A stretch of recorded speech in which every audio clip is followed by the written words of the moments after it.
Hello, ladies and gentlemen, and welcome back. We're looking at question 16 in this video on our 2009 Pascal paper. In the diagram, a 4x9 grid, PQTV,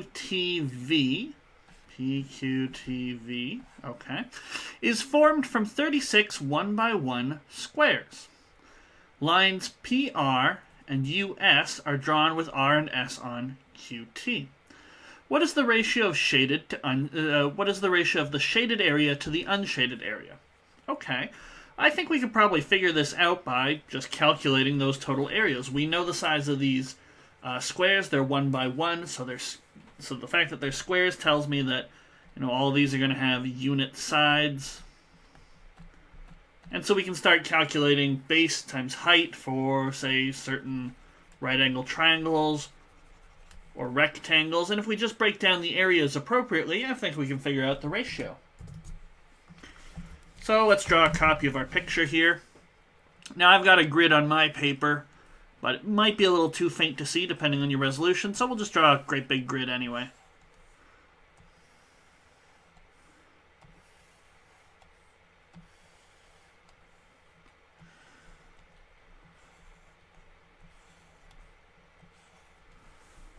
Five, 6, 7, 8, so we'll need one more. 9, there we go.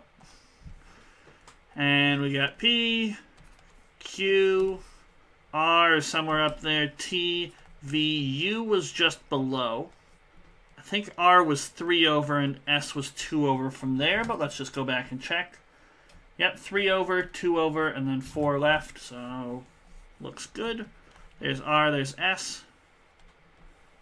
So we sort of cut right across there.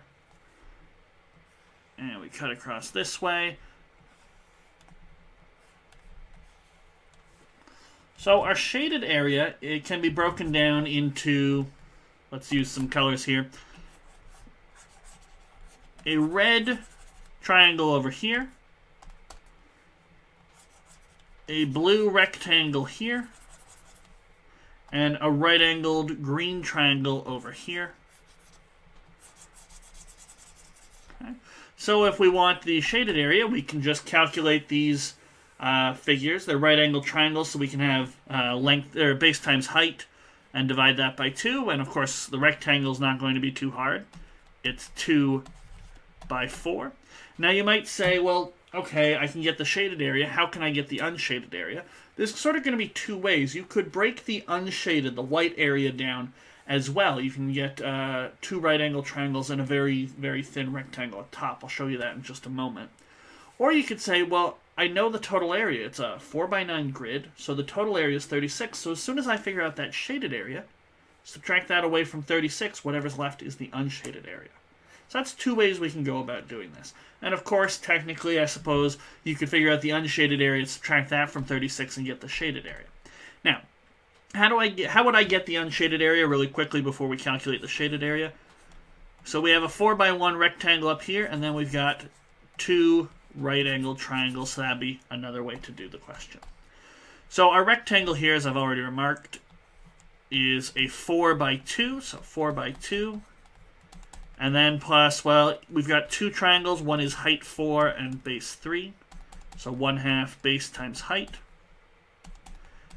And then our other one is base 4, height 3. So 1/2 base times height. And we can figure these out. So this is going to be 8 plus 1/2 of 12 is 6. Plus another 1/2 of 12 is another 6. And we're going to get a total of 20. So that's the shaded area. 36 minus 20 is 16, so this is unshaded.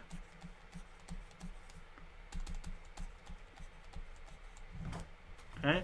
Alternatively, you could have a 3x4, so this unshaded area would be 6, this would be 6, and this would be 4. 6, 6, and 4 is also 16. That's another way you could have done it. And now the ratio we want unshaded to shaded. No, we want shaded to unshaded. It's important to get the order right. And that'll be 20 to 16. Now you'll notice that is not one of the possible answers, because we can divide both sides by 4 and get 5 to 4, and that's going to be our final answer, and that's E here. So it's very, very important that we have the order correct, because if we had done unshaded to shaded, unshaded to shaded, we'd have 4 to 5, and that would be C, and we'd have the wrong answer. So order when you're talking about a ratio absolutely matters. Okay, so that does it for question number 16. Onward to question number 17.